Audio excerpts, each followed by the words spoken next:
कथितानाथ मन्त्राणां सप्तकोटयः इदानीं श्रोतुमिच्छामि कवचं सर्वकामदम् महागणपतिर्देवो महासिद्धिप्रदायकः कवचं तस्य देवस्य कृपया वद मे प्रभो।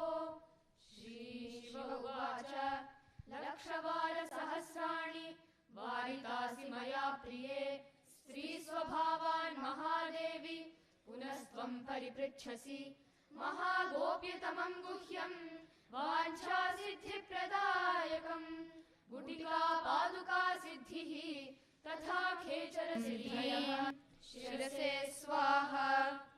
ॐ ह्रूं शिखायै वषट् ॐ ह्रैं कवचाय हुं ॐ ह्रौं नेत्रत्रयाय वौधः कूर्मपृष्ठो लसत्पादोपरिस्थलः रक्तारविन्दसदृश रमणीयपदाधरः चर्माम्बरधरो योगी स्मर्तगामी क्षणे क्षणे ज्ञानोपदेशनिरतो विपद्धरणदीक्षितः सिद्धासनसमासीन ऋषिकायो हसन्मुखः वामहस्तेन वरदो दक्षिणेनाभयङ्करः बालोन्मत्तपिशाचीभिः क्वचिद्युक्तः परीक्षितः भस्मोद्धूलितसर्वाङ्गो महापातकनाशनः सर्वरूपी सर्वदाता सर्वगः सर्वकामदः भस्मोद्धूलितसर्वाङ्गो महापातकनाशनः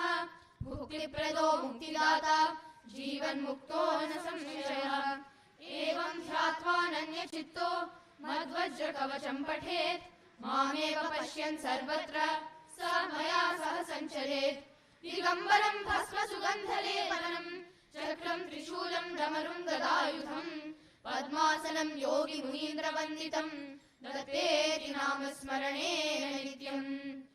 ॐ लं पृथिव्यात्मने गन्धं समर्पयामि ॐ हं आकाशात्मने पुष्पाणि पूजयामि ॐ यं वायुवात्मने धूपमाघ्रापयामि ॐ रं अग्न्यात्मने दीपं सन्दर्शयामि ॐ वं अमृतात्मने अमृतनैवेद्यं समर्पयामि ॐ सं सर्वात्मने सर्वोपचारान् समर्पयामि।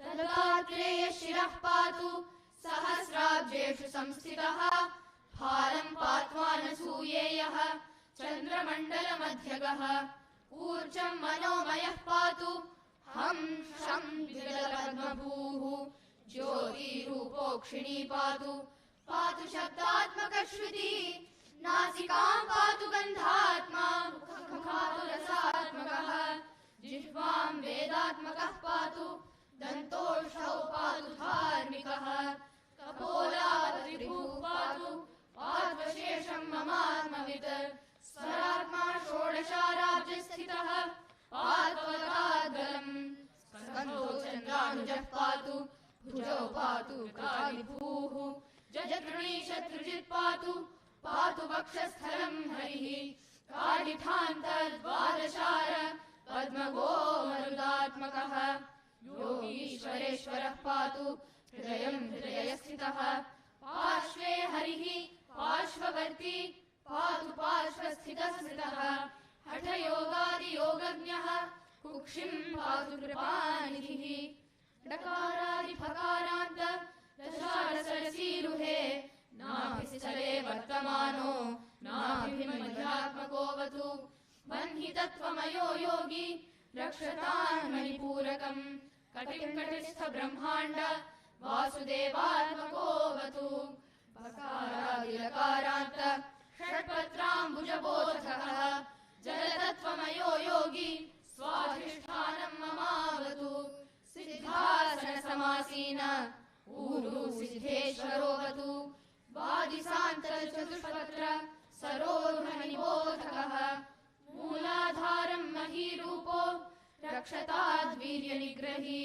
पृष्ठं च सर्वतः पातु जानुन्यस्तकराम्बुजः जङ्घे पार्थवधूतेन्द्रः पात्वङ्घ्रीतीर्थपावनः सर्वाङ्गं पातु सर्वात्मा रोमाण्यवतु केशवः चर्मं चर्माम्बरः पातु रक्तं भक्तिप्रियोऽवतु मांसं मांसकरः पातु मज्जां मज्जात्मकोऽवतु अस्थिनिस्थिरधिः पायान् मेधां मेधाः प्रपालयेत् शुक्रं सुखकरः पातु चित्तं पातु दृढाकृतिः मनोबुद्धिमहङ्कारं ऋषिकेशात्मकोऽवतु कर्मेन्द्रियाणि पात्वीशः पातु ज्ञानेन्द्रियाण्यजः बन्धून् बन्धुत्तमः पायात् शत्रुभ्यः पातु शत्रुजित् गृहारामधनक्षेत्र पुत्रादीन् शङ्करोऽवतु भार्यां प्रकृतिवित् पातु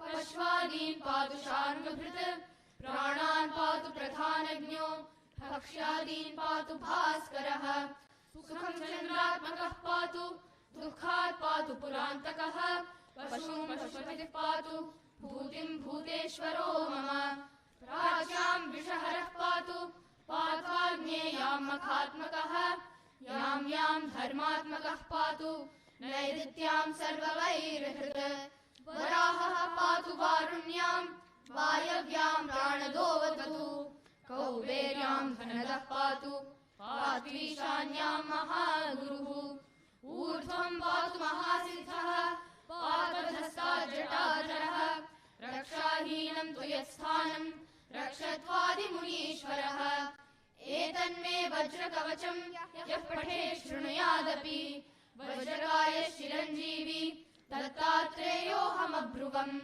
त्यागी भोगी महायोगी सुखदुःखविवर्जितः सर्वत्र सिद्धसङ्कल्पो जीवन्मुक्तोऽद्य वर्तते इत्युक्त्वान्तर्दधे योगी दत्तात्रेयो दिगम्बरः दलादनोऽपि तज्जप्त्वा जीवन्मुक्तः स वर्तते भिल्लो दूरश्रवा नाम तदानीं श्रुतवानिदं सकृच्छ्रवणमात्रेण वज्राङ्गो भवदप्यसौ इति श्री दत्तात्रेय वज्रकवचं समाप्तम्।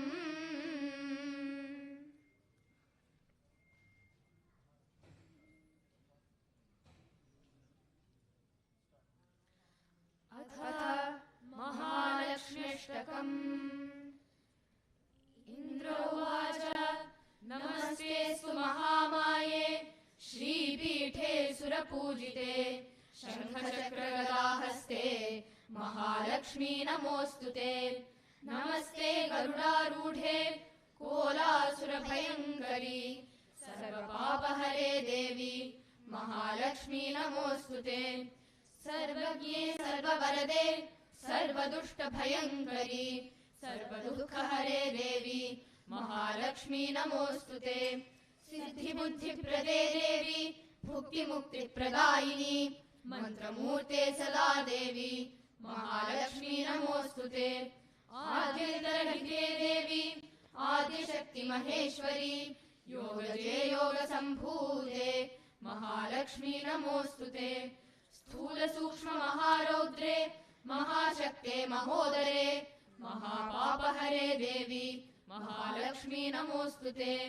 पद्मासनस्थिते देवी परब्रह्मस्वरूपिणी परमेशी जगन्मातः महालक्ष्मी नमोऽस्तु ते। श्वेताम्बरधरे देवी नानालङ्कारभूषिते जगत्स्थिते जगन्मातः महालक्ष्मी नमोऽस्तु ते। महालक्ष्म्यष्टकस्तोत्रम् यः पठेत् भक्तिमान् नरः सर्वसिद्धिमवाप्नोति सौख्यं प्राप्नोति सर्वदा। एककाले पठेन्नित्यम् महापापविनाशनम् द्विकालं यः पठेन्नित्यम् धनधान्यसमन्वितः। त्रिकालं यः पठेन्नित्यम् महाशत्रुविनाशनम् महालक्ष्मीर्भवेन्नित्यम् प्रसन्ना वरदा शुभा। इति इन्द्रकृतं श्रीमहालक्ष्म्यष्टकं सम्पूर्णम्।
Gatun yajnaya, gatun yajnapataye, daivi svastirasna. Please give one more round of applause for all the participants.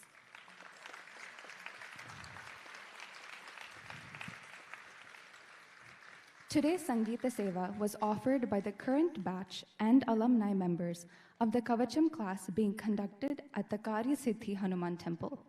This class is being taught by Guru Shri Ravindra Bogaram Garu. Mantras serve as the foundations for worship of the Almighty. There are 5 important components in a mantra. They are Hridaya, Kavacha, Panjara, Stotra, and Mala Mantra. Among these, Kavacha and Stotra have special significance. Stotra is that which helps the devotee to envision the Almighty's form. The word Kavacha ordinarily means shield. However, in the spiritual parlance, it has a very special meaning. The seeker classifies the universe into 3 parts. The first and most important is his own body. The second is his surroundings. The third is time. The seeker should visualize that the Almighty alone is pervading all the 3 aspects. He must therefore invoke his object of worship, a particular deity, into all 3 aspects, namely his body, his surroundings, and time. This is the real significance and inner meaning of the word Kavacha. Today, we witnessed approximately 35 students chanting 6 Kavachams: the Ganapati Kavacham, Narayana Kavacham, Surya Kavacham, Lalita Kavacham, Dattatreya Vajra Kavacham, and the Shiva Kavacham.